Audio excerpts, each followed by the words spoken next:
நாமத்துக்கு மகிமை உண்டாகட்டும்.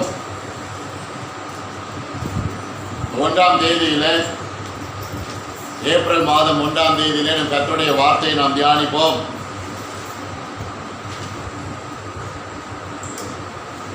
சங்கீத புஸ்தகம் 121வது அதிகாரம் 2வது வசனத்தை வேகமாக எடுத்துக்கொள்வோம். சங்கீதம் 121 2வது வசனம். வானத்தையும் பூமியும் உண்டாக்கின கர்த்தரிடத்தில் இருந்து எனக்கு ஒத்தாசை வரும். இதை நாம சொல்ல போறீங்க. பாருங்க, தாவீதின் மூலமா கர்த்தருடைய ஆவியானவர் சொல்லுகிறார், வானத்தையும் பூமியும் உண்டாக்கின கர்த்தரிடத்தில் இருந்து எனக்கு ஒத்தாசை வரும். நீ அப்படியே முந்தின வசனத்தை கொஞ்சம் கவனிங்க. எனக்கு ஒத்தாசை வரும் பர்வதங்களுக்கு நேராக என் கண்களை.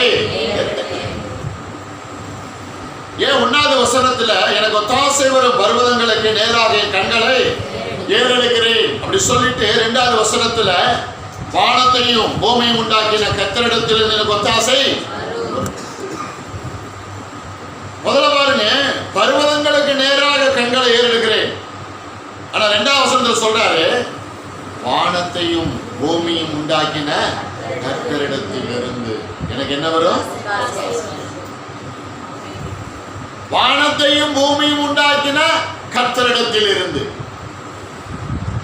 அப்படி என்றால் வானத்தையும் பூமியும் யார் உண்டாக்கினா அப்படின்னா நம்முடைய தேவன் தான் என்ன செய்தார்? உண்டாக்கினார். தேவன் தான் உண்டாக்கினார். பாருங்க, கர்த்தருக்கு ஸ்தோத்திரம். எனக்கு ஒத்தாசை வரும் பர்வதங்கள். நன்றாக கவனியுங்கள். தேவனுடைய ஆலயம் என்பது அது எங்கே இருந்தது? இஸ்ரவேல் தேசத்தில் தேவனுடைய ஆலயம் என்பது எங்கே இருந்தது? எருசலேம் பட்டணத்தில், இல்லையா? எருசலேம் பட்டணத்தில் இருக்கிறவர்கள் தேவனுடைய ஆலயத்துக்கு நேராக கரங்களை என்ன செய்வார்கள்? உயர்த்துவார்கள். கவனியுங்கள். எருசலேம் பட்டணத்தில் இருக்கிறவர்கள் தேவாலயத்துக்கு நேராக கரங்களை உயர்த்துவார்கள். இஸ்ரவேல் தேசத்தில் எருசலேம் பட்டணம் அல்லாமல் மற்ற பட்டணத்தில் இருக்கிறவர்கள், புரியுதா உங்களுக்கு? தமிழ்நாட்டில் மதுரை பட்டணம் மட்டுமா இருக்குது? எத்தனையோ பட்டணங்கள் இருக்குது, இல்லையா? அதுபோல இஸ்ரவேல் தேசத்துல அநேக பட்டணங்கள் இருக்கிறது. அதில் ஒரு பட்டணம் எருசலேம் பட்டணம். அந்த எருசலேம் பட்டணம் இஸ்ரவேல் தேசத்தினுடைய தலைநகரா என்ன செய்கிறது? இருக்கிறது. அங்கே தேவனுடைய ஆலயம் இருக்கிறது. எருசலேம் பட்டணத்தில் இருக்கிற அந்த மக்கள் தேவாலயத்துக்கு நேராக கரங்களை உயர்த்துவார்கள். ஆனால் மற்ற பட்டணத்தில் இருக்கிறவர்கள் எதற்கு நேராக கரங்களை உயர்த்துவார்களா தெரியுமா? 1வது வசனம் கவனிங்க. இல்ல, 1வது வசனம் கவனிங்க. 1வது வசனம் என்ன சொல்லப்பட்டிருக்கு? எனக்கு ஒத்தாசை வரும் பர்வதம். அப்ப மற்ற பட்டணத்தில் இருக்கிற கர்த்தருடைய பிள்ளைகள் எதுக்கு நேரம் கையை உயர்த்துவாங்களா? பர்வதத்துக்கு நேரம், மலைக்கு நேரம். மலைக்கு நேரம் கைகளை உயர்த்தும் போது அவங்க தன்னுடைய இருதயத்துல மனதில் என்ன நினைச்சுக்கிடுவாங்களா? நான் எதுக்கு நேரம் இப்ப கையை உயர்த்தி இருக்கிறேன்? தேவனுடைய ஆலயத்துக்கு நேரம். புரிஞ்சுக்க ராமன் சொல்லுங்களா? அதான் சங்கீதம் 121 1வது வசனத்தினுடைய அர்த்தம். அததான் அங்க தாவீது கோடிட்டு சொல்லுகிறார். இஸ்ரவேல் தேசத்திலே மற்ற பட்டணத்தில் இருக்கிற மக்கள் அவர்கள் தொழுது கொள்ளும் பொழுது பர்வதத்துக்கு நேராக கரங்களை உயர்த்துவார்கள். பர்வதத்துக்கு நேராக கரங்களை உயர்த்தும் பொழுது தேவனுடைய ஆலயத்துக்கு நேராக கரங்களை உயர்த்துவது போல நினைத்துக் கொள்ளுவார்கள். இப்ப தாவீது யுத்தத்துக்கு போகிறான். எனக்கு ஒத்தாசை வரும் பர்வதங்களுக்கு நேராக. அங்கே ஒரு பர்வதம் இருக்கிறது. அந்த பர்வதத்தை தேவனுடைய ஆலயமாக, எருசலேமிலே இருக்கிற தேவனுடைய ஆலயமாக என்ன செய்கிறான்? நினைக்கிறான். ஆகையால் எருசலேமில் இருக்கிறவர்கள் தேவனுடைய ஆலயத்துக்கு நேராக கரங்களை உயர்த்துவார்கள். மற்ற பட்டணத்தில் இருக்கிறவர்கள் பர்வதத்துக்கு நேராக என்ன செய்வார்கள்? கரங்களை உயர்த்துவார்கள். பர்வதத்துக்கு நேராக கரங்களை உயர்த்தும் பொழுது அவர்கள் என்ன நினைத்து உயர்த்துவார்கள் என்றால், தேவனுடைய ஆலயத்துக்கு நேராக உயர்த்துகிறேன். தேவனுடைய ஆலயத்துக்குள்ளே யார் இருக்கிறார்? தேவன் என்ன செய்கிறார்? இருக்கிறார். தேவ ஆவியானவர் என்ன செய்கிறார்? இருக்கிறார். ஆகையால் எனக்கு ஒத்தாசை என்பது ஒரு மனிதனிடத்திலிருந்து வருவதில்லை. எனக்கு ஒத்தாசை என்பது ஒரு மனுஷனிடத்திலிருந்து வருவதில்லை. வானத்தையும் பூமியையும் உண்டாக்கின கர்த்தரிடத்திலிருந்து என்ன செய்கிறது? வருகிறது. இதை ஆமென் போறீங்க. தாவீது யுத்தத்துக்கு போகிறார். அவர் யுத்த வீரன், பல யுத்தங்களை நடத்தினவன், யுத்தத்திலே பழக்கப்பட்டவன், பல யுத்தங்களிலே வெற்றி அடைந்தவன், யுத்தத்திலே பல வெற்றிகளை கண்டவன், யுத்தத்தினுடைய ஆயுதங்களை அவன் நுணுக்கமாக கையாளுகிறவன். ஒவ்வொரு யுத்த ஆயுதங்களை எப்படி கையாள வேண்டும் என்று அவனுக்கு தெரியும். அவனுக்கு யுத்தம் செய்கிற திறமைகள் இருக்கிறது, அவனிடத்தில் படைபலம் இருக்கிறது, அவனிடத்தில் ஆயுதங்கள் இருக்கிறது. இவைகள் இருந்தும் தாவீது யுத்தத்துக்கு போகும் பொழுது இவைகளை நம்பி நான் என்ன செய்யவில்லை? போகவில்லை. இத்தனை அமைச்சர போறீங்க. உங்ககிட்ட இருந்து எனக்கு என்ன வருது? ஒரு அமைச்சர், ஆண்டவரே இவைகளை நம்பி நான் யுத்தத்துக்கு போகவில்லை, உம்மை நம்பி என்ன செய்கிறேன்? போகிறேன். உம்மிடத்தில் இருந்து வருகிற உதவியை நம்பி, ஒத்தாசையை நம்பி, அனுகூலத்தை நம்பி, பாதுகாப்பை நம்பி, கிருபையை நம்பி, அரவணைப்பை நம்பி நான் என்ன செய்கிறேன்? யுத்தத்தை போகிறேன் என்று அவன் பர்வதத்துக்கு நேராக என்ன செய்கிறான்? கரங்களை உயர்த்துகிறான். கரங்களை உயர்த்துகிறான். வானத்தையும் பூமியும் உண்டாக்கின கர்த்தரிடத்திலிருந்து எனக்கு என்ன வரும்? ஒத்தாசை வரும். அவன் சொல்றான், என்ன நம்பியோ? என் படபலத்தை நம்பியோ, என்கிட்ட இருக்கிற ஆயுதங்களை நம்பியோ நான் போகல. வானத்தையும் பூமியும் உண்டாக்கின கர்த்தரிடத்திலிருந்து தான் எனக்கு ஒத்தாசை வரும். கர்த்தர் பார்த்து என் யுத்தத்தில் வெற்றியை கொடுத்தாதான் உண்டு. எத்தனை அமைச்சல போறீங்க? கர்த்தர் பார்த்து என் வாழ்க்கையில வெற்றியை கொடுத்தாதான் உண்டு. கர்த்தர் பார்த்து என் குடும்பத்தில் வெற்றியை கொடுத்தாதான் உண்டு. கர்த்தர் பார்த்து என் ஊழியத்தில் வெற்றியை கொடுத்தாதான் உண்டு. கர்த்தர் பார்த்து என் வேலையில வெற்றியை கொடுத்தாதான் உண்டு. திறமைகள் இருக்கலாம், அறிவு இருக்கலாம், ஞானம் இருக்கலாம், எல்லாம் இருக்கலாம், ஆள்பலம் இருக்கலாம், பணபலம் இருக்கலாம். ஆனால் இவைகளை நம்பி ஆவிக்குரிய யுத்தத்தை என்ன செய்யக்கூடாது? செய்யக்கூடாது. கர்த்தரை நம்பி என்ன செய்ய வேண்டும்? ஆவிக்குரிய யுத்தங்களை செய்ய வேண்டும். கர்த்தரை நம்பி எல்லாவற்றையும் என்ன செய்ய வேண்டும்? செய்ய வேண்டும். ஒரு ஆமென் சொல்லுங்களேன். தாவீது சொல்லும் பொழுது வானத்தையும் பூமியும் படைத்த, அப்ப வானங்களையும் பூமியும் யார் படைத்தார்? கர்த்தர் படைத்தார். வானங்களையும் பூமியும் கர்த்தர் எப்படி படைத்தார்? அவருடைய வார்த்தையை கொண்டு படைத்தார். எதை கொண்டு படைத்தார்? வார்த்தையை கொண்டு. வானங்கள் உண்டாக கடவது, பூமி உண்டாக கடவது. தேவன் பேசினார். தேவனுடைய வாயிலிருந்து என்ன வந்தது? வார்த்தை வந்தது. அந்த வார்த்தை வானங்களை உண்டாக்கியது. அந்த வார்த்தை பூமியை உண்டாக்கியது. கர்த்தருக்கு பிரியமான தேவஜனமே, அப்படி என்றால் ஒரு செய்தியை தெரிந்து கொள்ளுங்கள். வானங்கள் எவ்வளவு பெரியது, பூமி எவ்வளவு பெரியது. வானங்களையும் பூமியும் தேவன் வார்த்தையினாலே உண்டாக்கினார் என்றால் அந்த வார்த்தை எவ்வளவு பெரியது. எத்தனை பேருக்கு புரியுது? வானங்கள் மகா பெரியது, பூமி மகா பெரியது. அவைகள் ஆண்டவர் வார்த்தையினாலே உண்டாக்கி இருந்தார் என்றால் அந்த வார்த்தை எவ்வளவு பெரியது. வார்த்தை பெரியது. மாம்ச கண்களாலே வார்த்தை பெரியது என்பதை நிதானிக்க முடியவில்லை. வார்த்தை ஆவியாயிருக்கிறது. ஆனால் வார்த்தை பெரியது என்பதை நீங்கள் உங்கள் ஆவியில என்ன செய்ய வேண்டும்? உணர வேண்டும். உங்கள் ஆவியில நீங்கள் என்ன செய்ய வேண்டும்? வார்த்தை பெரியது என்பதை நிதானிக்க வேண்டும். வார்த்தை பெரியது என்பதை நீங்கள் ஏற்றுக்கொள்ள வேண்டும். தேவனுடைய வார்த்தை பெரியது என்று நீங்கள் நம்ப வேண்டும். தேவனுடைய வார்த்தை பெரியது என்ற இடத்துல உறுதியாக என்ன செய்ய வேண்டும்? நிற்க வேண்டும். தேவனுடைய வார்த்தை பெரியது என்று நீங்கள் என்ன செய்ய வேண்டும்? அறிய வேண்டும், புரிய வேண்டும். தேவனுடைய வார்த்தை எல்லாவற்றை காட்டிலும் தேவனுடைய வார்த்தை தான் எப்படியாப்பட்டது? பெரியது என்பதை உங்கள் உள்ளம் ஏற்றுக்கொள்ள வேண்டும், உங்கள் மனதை ஏற்றுக்கொள்ள வேண்டும். அப்படி நீங்கள் வார்த்தையை என்ன செய்ய வேண்டும்? கையாள வேண்டும். அப்படி நீங்கள் வார்த்தையை என்ன செய்ய வேண்டும்? கடைபிடிக்கும் பொழுது வார்த்தையினிடத்திலிருந்து உங்களுக்கு என்ன வரும்? ஒத்தாசை வரும். வார்த்தையினிடத்திலிருந்து உங்களுக்கு என்ன வரும்? உதவி வரும். வார்த்தையினிடத்திலிருந்து உங்களுக்கு என்ன வரும்? சகல நன்மைகள் வரும்.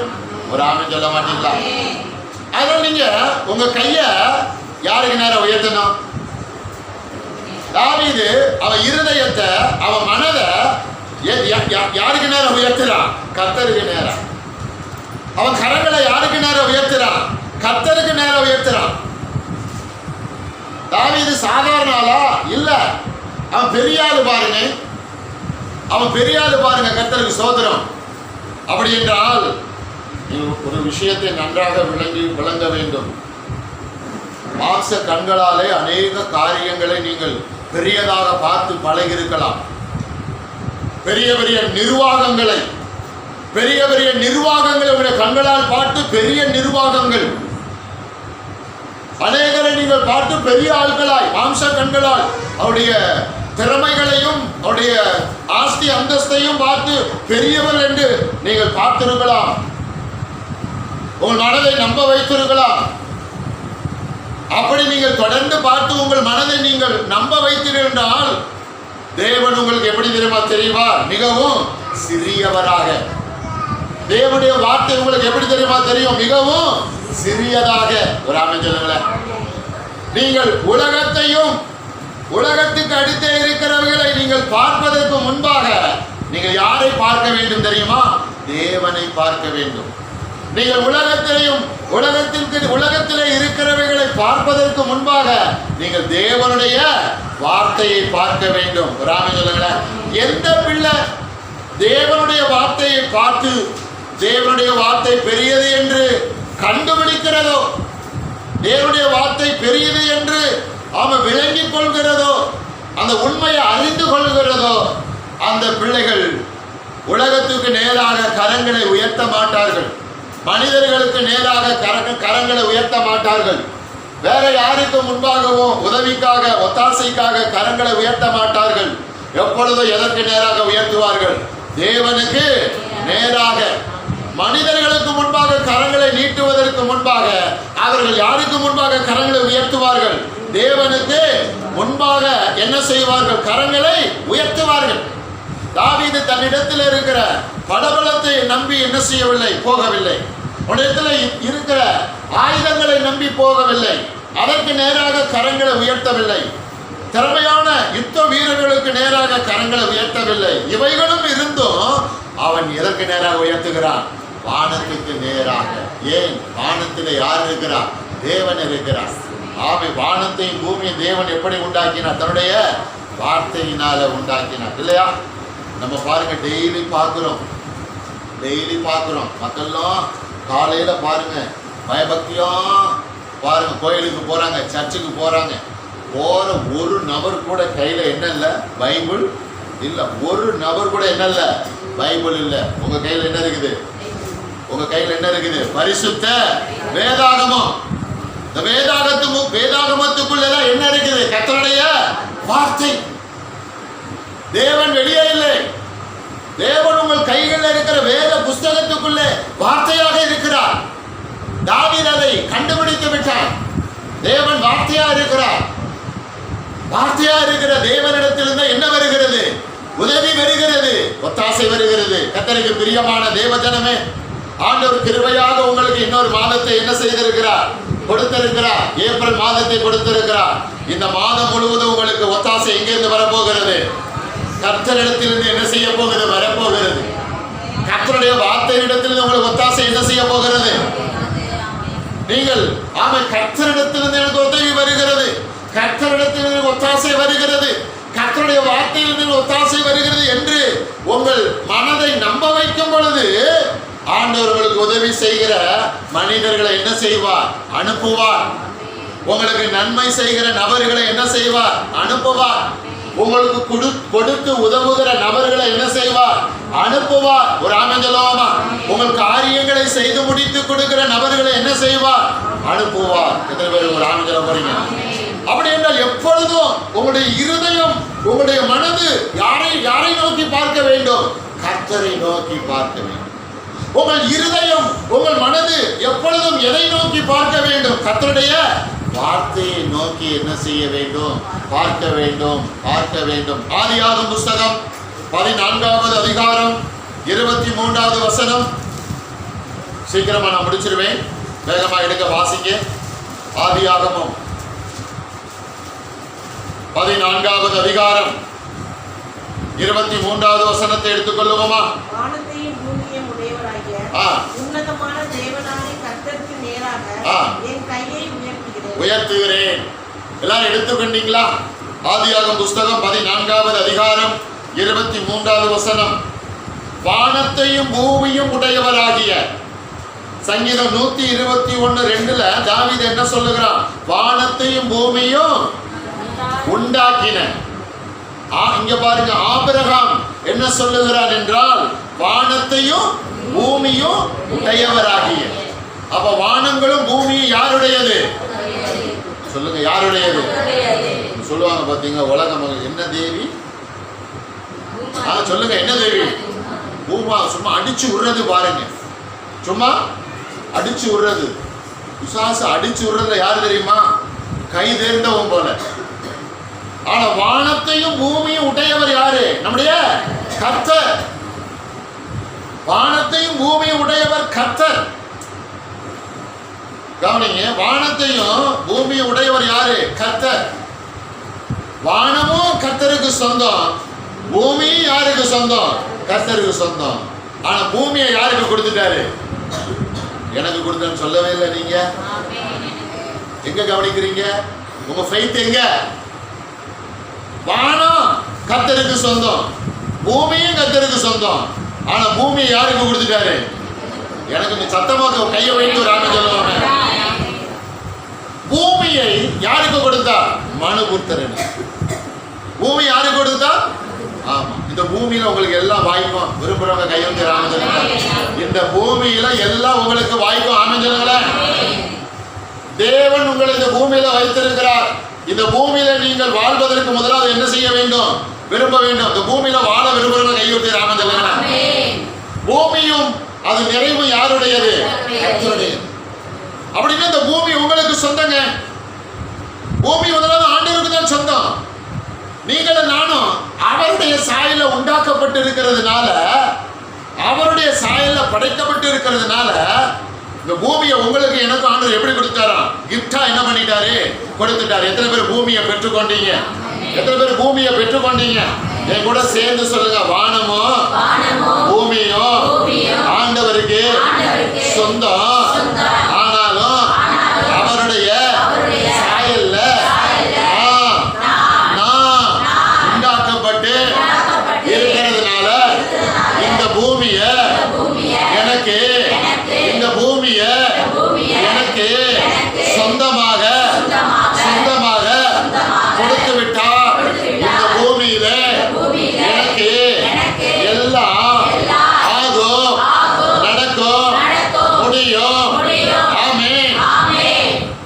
பாருங்க, ஆபிரகாம் சொல்றான், வானத்தையும் பூமியும் உடையவராகிய உன்னதமான தேவனாகிய கர்த்தருக்கு நேராக என் கைகளை உயர்த்துகிறேன். பாருங்க, 4 ராஜாக்களை அவருடைய சேனையை எதிர்த்து கைபடிந்த எத்தனை பேரு? 318 பேரு. ஆபிரகாம் பெரிய ராஜாலாம் கிடையாது, அவனுடைய ராஜ்யெல்லாம் கிடையாது, சேனைகள்லாம் கிடையாது. அவன் தேவனுடைய மனிதன், நீதிமான். ஒரு ஆமென் சொல்லுவாமா? இப்ப லோத்து மனைவி, பிள்ளைகள், அவனுடைய கால்நடைகள் எல்லாவற்றையும் மீட்கிறதுக்கு ஆபிரகாம் கைப்படிந்த 318 பேரை கொண்டு போய் என்ன பண்றான்? அவங்க மேல பவுண்டா விழுந்து சண்டை போட்டு எல்லாரையும் மீட்டு கொண்டு வர்றான். 4 ராஜாக்களை முறியடித்து, 4 ராஜாக்களுடைய சேனைகளை முறியடித்து இப்ப எல்லாத்தையும் மீட்டு கொண்டு வர்றான். ஜனங்களை மீட்டு கொண்டு வர்றான், உடைமைகளை மீட்டு கொண்டு வர்றான். சோதம் ராஜா சொல்றான், என்ன தெரியுமா சொல்றான்? பொருட்களை எல்லாம் என்ன செய்யும்? எடுத்துக்கொள்ளும். ஜனங்களை என்கிட்ட என்ன செய்யும்? கொடும் அப்படின்னு. இப்ப ஆபிரகாம் சொல்றான், சோதோம் ராஜா ஆபிரகாமை ஐஸ்வர்யவனாக்கினான் என்று சொல்லாதபடி நான் கையை எங்க உயர்த்துகிறேன்? வானத்தில். ஒரு ஆமென் சொல்லுங்க. இப்போ 4 ராஜாக்களிடத்திலிருந்து ஆபிரகாம் எல்லாத்தையும் என்ன அடிச்சுட்டு வந்திருக்கிறான்? கொள்ளை அடிச்சுட்டு வந்திருக்கிறான். பெரிய கொள்ளையோட வர்றான். சோதம் ராஜாவுக்கு இப்ப அந்த கொள்ளை தேவைப்படல. யாரு தேவைப்படுறா? ஜனங்கள் தேவைப்படுறாங்க. ஆனா ஆபிரகாமுக்கு என்ன தேவைப்படல? அவன் கொள்ளடிச்சுட்டு வந்தது, எப்ப நான் தான் எல்லாத்தையும் கொள்ளடிச்சுட்டு வந்தேன், நான் தான் 4 ராஜாட்டு எல்லாத்தையும் மீட்டு கொண்டு வந்தேன், ஆனா இந்த பொருட்கள் எனக்கு தேவையில்லை. ஆமாம், பரலோகத்துல இதை விட பெரிய பெரிய குவியல்கள் என்ன செய்யுது? கையை உயர்த்துங்க. பெரிய பெரிய குவியல் என்ன செய்யுது? இருக்குது.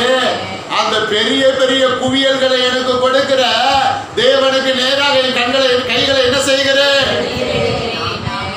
இந்த மாதத்துக்கு நீங்க எங்க கையை வைத்த போறீங்க? மனுஷர்கிட்டயா தேவன்கிட்டயா? தேவன்கிட்ட சொல்லுங்க, கையை உயர்த்துங்க. கையெல்லாம் உயர்த்திட்டோம். ஆனாலும் நம்ம மனது என்ன மனது? விழுந்து போன மனது. உடனே சட்டுன்னு ஞாபகம் அவங்க இவங்க இல்லையா, அங்க போனா இங்க போனா, இந்த இடத்துல அந்த இடத்துல, அவங்க இவங்க, இந்த இடத்துல அந்த இடத்துல. இது 2வது. முதல்ல யாரு? ஒரு ஆமென் சொல்லுங்களேன். எப்போதும் கையை எங்க உயர்த்தணும்? பெரிய குவியல் இருக்கு. ஆபிரகாம் முன்னாடி பெரிய குவியல் இருக்குது. ஆனா அவன் சொல்றான், ஆபிரகாம் என்ன சொல்றான்? எனக்கு இது தேவையில்லை. எங்க உயர்த்துறேன்? வானத்தையும் பூமியும் உடையவராகிய என்ன தேவன்? உன்னதமான என் தேவன். எப்படியாப்பட்ட தேவன் சொல்றான்? ஆபிரகாம் அவன் வாழ்க்கையில உன்னை கண்டுபிடிச்சிட்டான். ஆபிரகாம் தேவனை குறித்து அவன் வாழ்க்கையில உன்னை கண்டுபிடிச்சிட்டான். தேவன் எப்படியாப்பட்டவர் தெரியுமா? உன்னதமான. எல்லாரும் சொல்லுங்க, உன்னதமானவர், உன்னதமானவர், உன்னதமானவர். உன்னதமானவர்னா உயர்ந்த தேவன். என்ன தேவன்? யார பெரியவங்களா பாக்குறீங்க? எந்த மனுஷரை பெரியவங்களா பாக்குறீங்க? யார்கிட்ட போனதை செஞ்சு கொடுப்பேன்னு பாக்குறீங்க? அதுக்கு முன்னாடி யார பெரியவரா பார்க்கணும்? இயேசுவை பெரியவரா. ஒரு ஆமென் சொல்லுங்களேன்.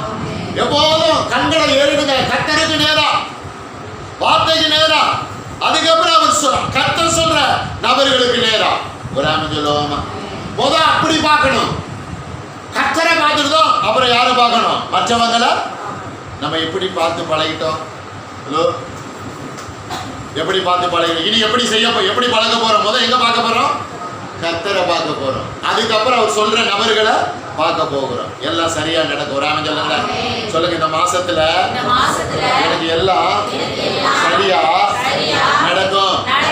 ஏன்னா முதலாவது கர்த்தரை பார்த்துட்டு, 2வது கர்த்தர் சொல்லுகிற நபர்களை பார்க்க போறேன்.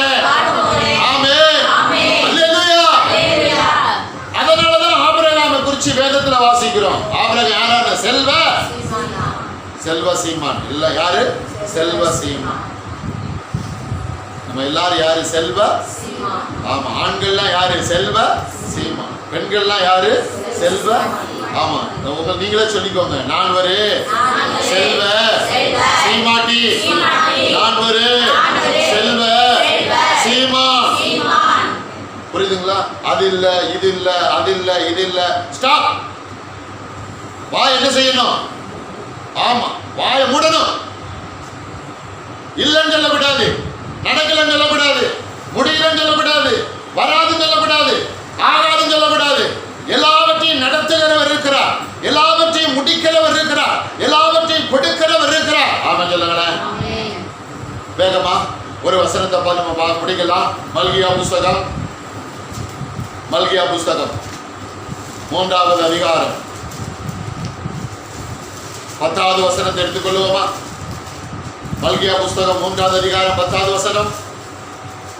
என் ஆலயத்தில் ஆகாரம் உண்டாயிருக்கும்படி தசம பாகங்களை எல்லாம் பண்டசாலையிலே கொண்டு வாருங்கள். அப்பொழுது நான் வானத்தின் பலகணிகளை திறந்து இடம் கொள்ளாமல் போகும் மட்டும் உங்கள் மேல் ஆசீர்வாதத்தை வருஷிக்க மாட்டேன் என்று அதனால் என்னை சோதித்து என்று சேனைகளின் கர்த்தர் சொல்கிறார். அதனாலே என்னை சோதித்து பாருங்கள் என்று சேனைகளின் கர்த்தர் சொல்லுகிறார். என்ன எழுதியிருக்கு பாருங்க.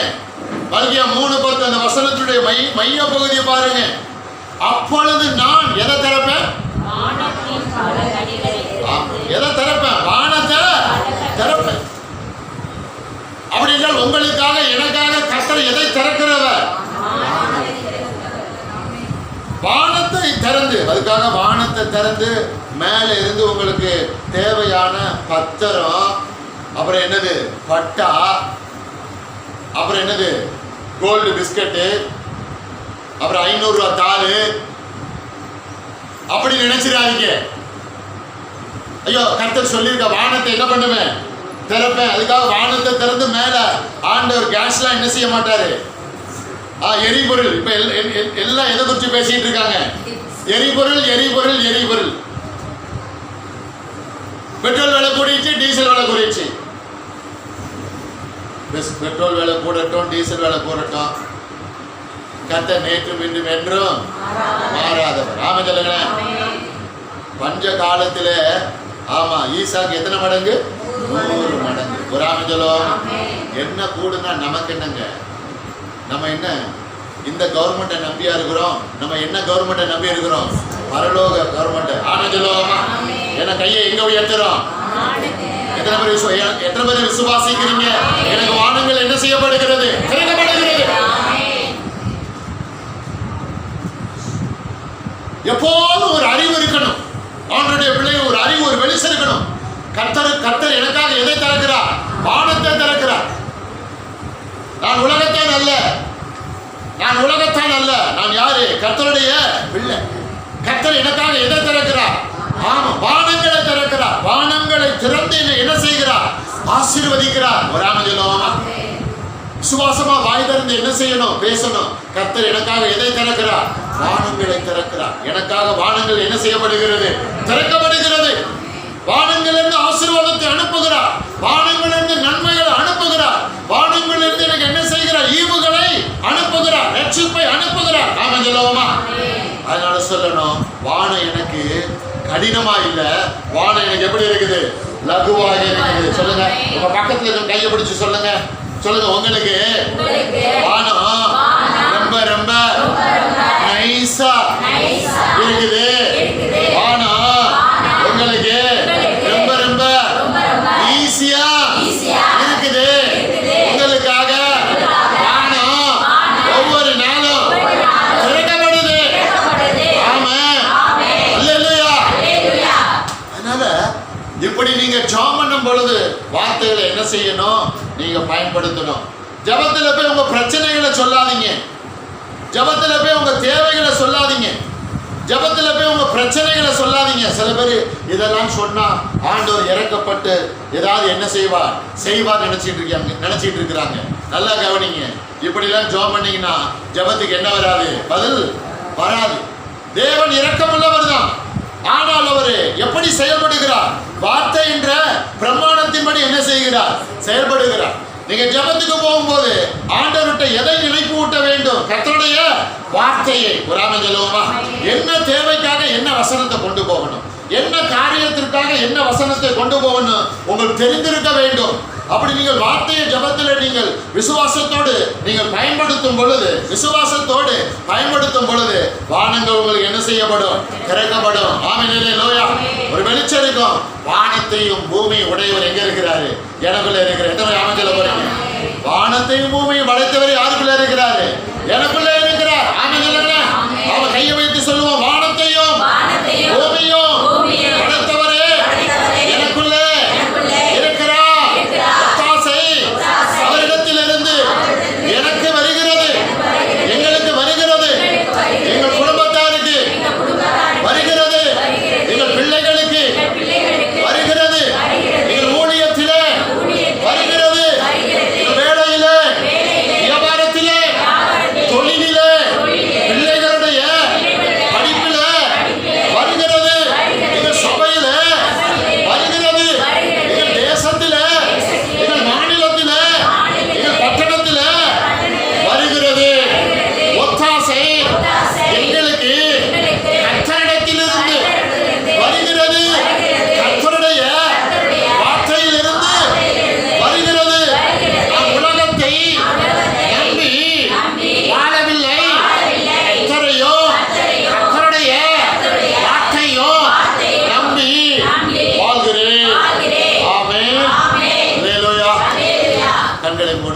ஜெபிப்போம். கண்களை மூடுவோம், ஜெபிப்போம். கண்களை மூடுவோம், ஜெபிப்போம்.